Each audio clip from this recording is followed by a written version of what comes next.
મિત્રો, હું 22 વર્ષની છું અને હું મારા માસિયા ભાઈ સાથે ભેગી રહું છું. મારા મમ્મી પપ્પા ગામડાની અંદર રહે છે અને અહીંયા હું ભણવા માટે આવી છું, જેના કારણે મારા માસિયા ભાઈ સાથે રહું છું.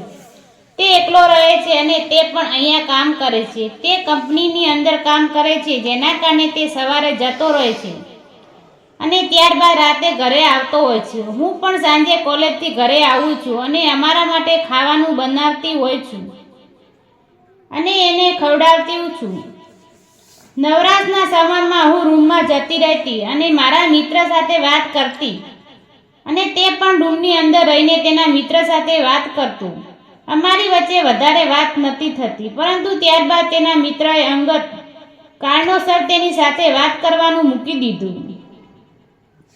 ત્યારબાદ તે એકલો પડી રહ્યો હતો અને મારા જે મિત્ર હતા તે પણ હવે કામમાં હતા, જેના કારણે વાત નથી કરી શકતી.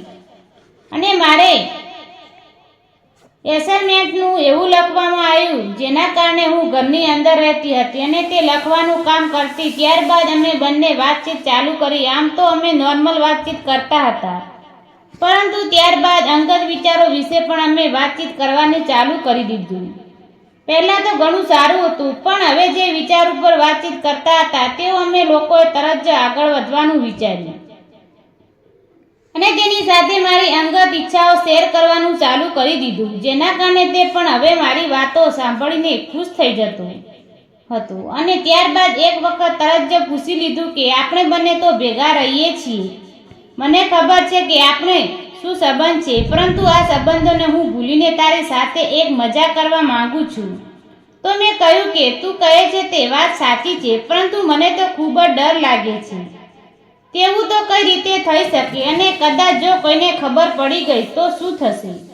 ત્યારબાદ મેં તેને કહી દીધું કે હું જો કોઈને કહીશ તો ખબર પડશે, કાં તો તું કોઈને કહીશ તો ખબર પડશે, પરંતુ આપણે કોઈને કહેવાનું નથી અને આપણે મજા કરી લેવાની છે, જેના કારણે તારી પણ ઈચ્છા સંતોષાઈ જશે અને તને મારી સાથે ઘણી બધી મજા પણ આવશે. તેના કારણે મેં તેને હા પાડી દીધી અને તરત જ મને કહ્યું કે હું કંપનીની અંદરથી કાલે જ્યારે વહેલો આવીશ ત્યારે તું પણ વહેલી આવી જજે. એની આ વાત સાંભળીને હું ખૂબ જ ખુશ થઈ ગઈ હતી.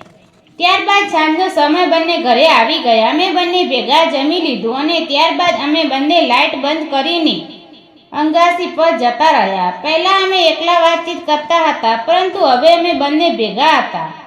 ત્યારબાદ અમે એકબીજાની ભેટી પડ્યા અને ત્યારબાદ આખી રાત સુધી અમે બંને ભારે મજા માણી.